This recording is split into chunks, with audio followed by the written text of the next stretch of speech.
Egyptian myth, about 4,000 years old,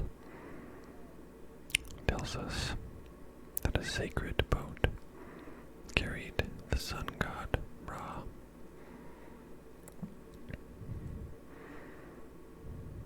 Each morning, the boat rose over the eastern horizon, slowly sailed across the heavenly ocean. At night, the boat sank below the western horizon and continued its journey through the underworld until once again it rose in the east and began a new day. When ancient Egyptians, harvesting wheat near the Nile River, looked at the sun, they may have pictured the god Ra, or Re, as he is often called, in his boat. The sky has always been a source of wonder. Ancient peoples, the world over, knew almost nothing about what the stars and planets were, or how they moved through space. The sky seemed to be the home of gods, demons, spirits. Sky events seem to be the workings of the gods. Unusual occurrences, like eclipses, comets, meteors, often brought great fear to people in ancient times. The Egyptian myth makers wove a creation story was linked to the annual flooding of the Nile. In the beginning, says the myth, there was nothing but a vast world ocean called Nun. The sun god, then known as Atum, created himself out of the waters. At first, Atum made a small mound of earth to stand on, and it became the land. Next, he created lesser gods, one to rule over moisture, and another to rule over the atmosphere. Each year, from July to October, the Great Nile River overflowed its banks. When the flood waters lowered, fine muddy soil called silt was left heaped among the floodplain of the mounds of silt. It reminded people of the small mound of earth which they believed Atum had created to stand on. Warmed by the sun, its rich earth nurtured many kinds of life, both plant and animal. And no wonder the ancient Egyptians looked on the sun as a creator god.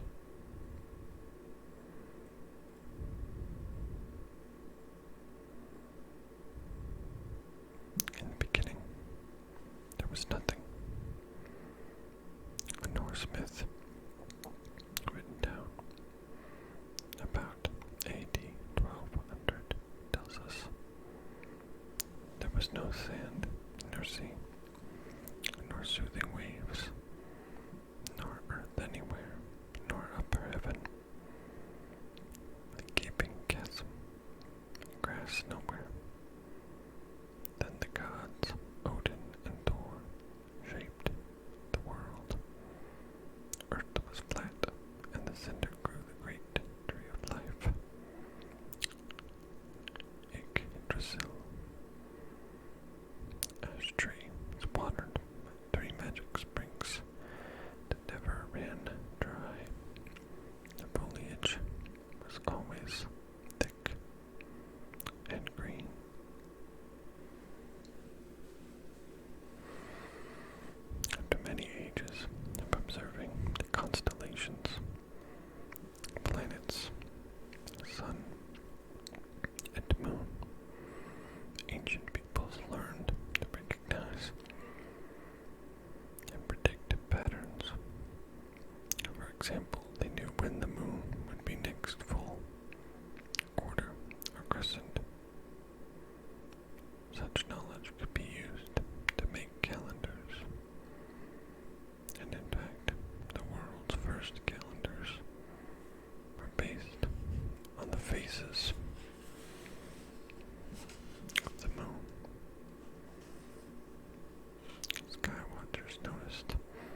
Sirius appeared on the horizon just before dawn.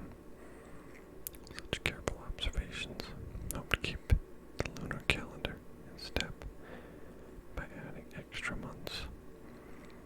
By 2800 BC, Egypt had established a 365-day year, about a quarter of a day shorter than the actual solar year. This was the first recorded solar calendar.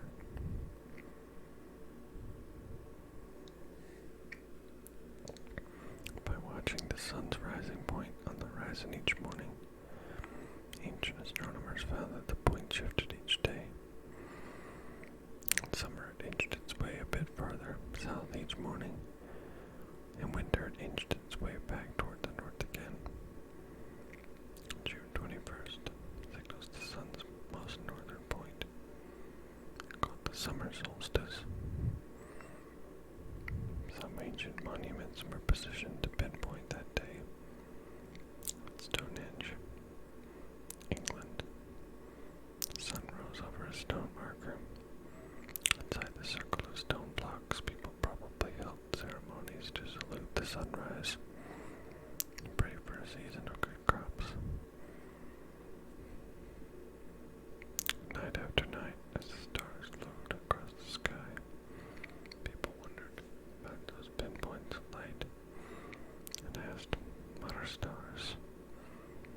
Where do they come from? How large are they? How far away? And what is Earth's place in the grand cosmic scheme?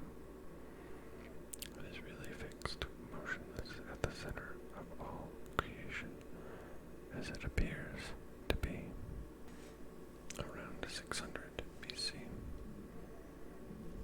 people began to question the old myths about the universe. Colorful tales of dragons, demons, and sun gods no longer seemed satisfactory. New thinkers began looking for natural, not supernatural causes for events in the sky. One such thinker was Eudoxus, born around 400 BC, and tried to account for the motions of the stars and planets. To our eyes, the stars seem to move as a group across the sky from east to west, but we cannot see them move in relation to each other, so they were called fixed stars. But certain star-like objects, the planets, moved against the background of fixed stars. Stargazers of old counted 7 moving objects: the sun, the moon, Mercury, Venus, Mars, Jupiter, and Saturn, and called them wanderers. Usually, the planets moved from east to west among the background stars, but then one of these wanderers would seem to slow down, stop, and mysteriously reverse its direction, or retrograde, for a few weeks. Then, just as mysteriously, resume its eastward course. Exodus. And the solution to this puzzle. He supposed that Earth was motionless and located at the center of the universe. And this is just what our eyes tell us. Imagine that a series of nesting transparent spheres enclosed Earth and rotated about its center.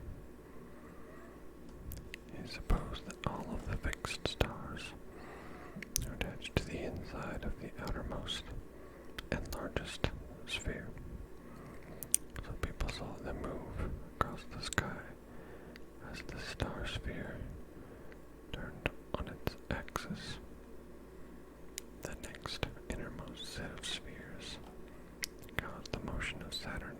against the background of big stars.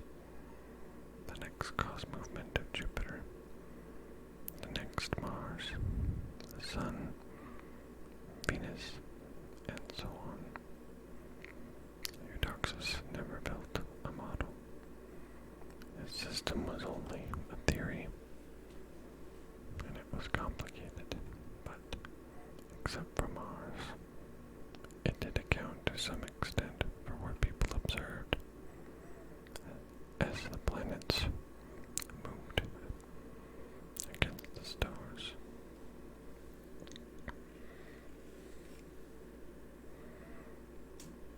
Well, most people thought that the Earth was flat. The great Greek teacher Aristotle reasoned otherwise and observed that during an eclipse, Earth cast a curved shadow on the moon. Aristotle also believed of the four elements: earth, air, fire, and water.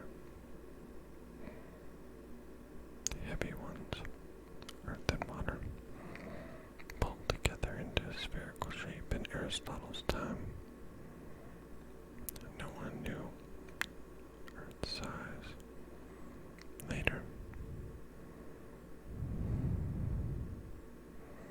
Eratosthenes made amazingly accurate measurement using basic geometry. Aristarchus was possibly the first astronomer to suppose that Earth was simply one of several planets, all revolving about the Sun. Also, he said that the stars seemed to parade nightly across the heavens because Earth rotates on its axis. The scholars of his time refused to accept either idea. Their picture of a universe with a motionless Earth at the center made too much sense to be abandoned easily. Around 150 BC, lived a man who has been called the greatest astronomer of ancient times. Hipparchus. By measuring the size of Earth's shadow cast on the moon during an eclipse of the moon, Hipparchus estimated the moon's distance and size very accurately. He also drew up the most complete star catalog that had ever been made and showed the brightness positions of 850 stars by comparing his observations with those of earlier astronomers. Hipparchus made another important discovery: precession.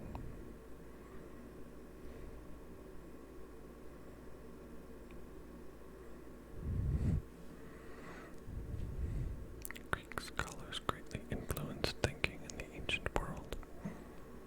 Around AD 130, the leading astronomer was Claudius Ptolemaeus, called Ptolemy.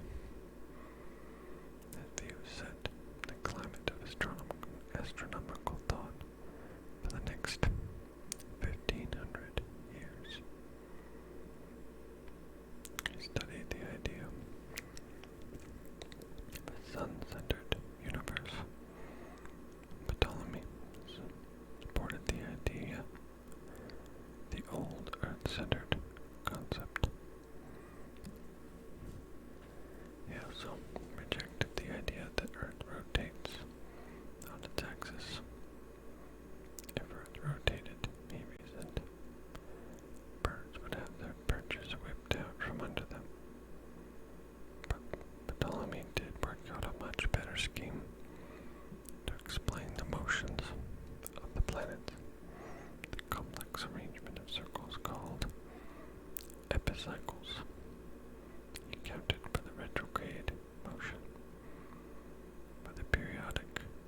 Unfortunately, in the early 800s, there lived an enlightened Arab ruler, Caliph Harun al-Rashid. He set up the collection of ancient works, which later became a research center called the House of Wisdom.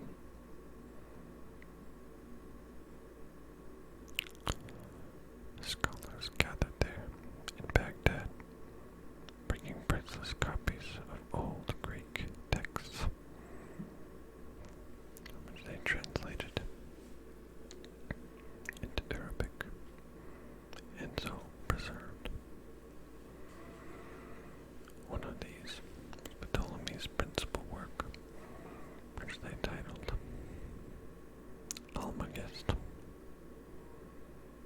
The Arabs had many fine instruments for measuring positions of the stars, planets. Among them was one called the astrolabe. With this circular instrument and star map, they could sight stars, perform many astronomical calculations. Westerners later used a simplified version to navigate the sun and stars. To this day, stars with Arabic names, such as Akul, Subin al-Ganubi, Betelgeuse, remind us of the important role the Arabs played in astronomy. By the 1500s, European scholars were reading the Old Greek masters. One such scholar was the Polish astronomer Nicholas Copernicus. Over nearly 30 years, Copernicus worked out the details of the sun-centered or heliocentric planetary system. This concept, more logical and harmonious than Ptolemy's Earth-centered or geocentric system, gave the necessary blueprint for progress in astronomy. Copernicus wrote a detailed mathematical explanation of his theories, greatest scientific work since Greek times. But he hesitated to publish it for fear of ridicule, because he knew there were still flaws in the details.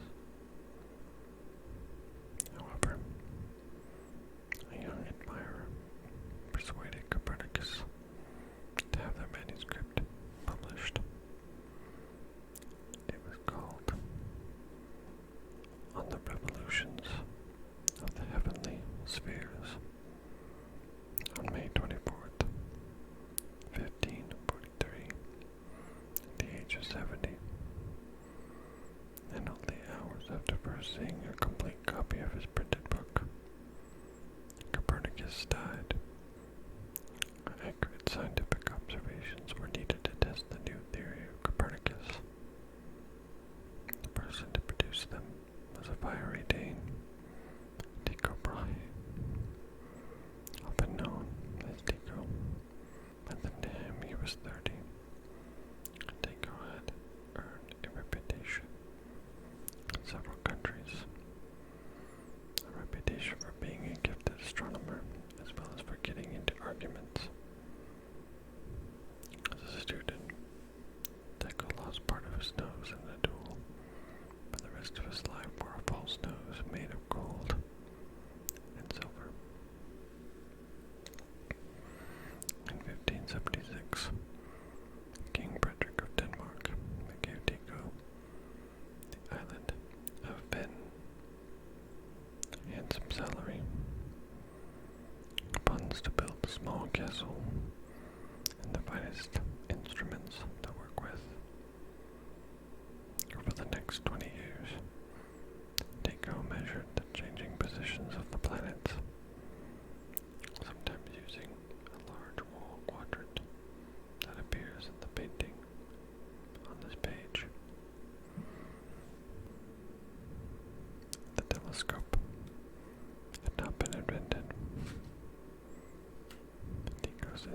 guns sighted stars as a rifle sights a target.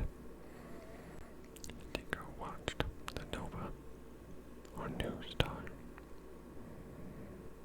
of 1572 and the Great Comet of 1577. His accurate measurements showed that both were more distant than the moon.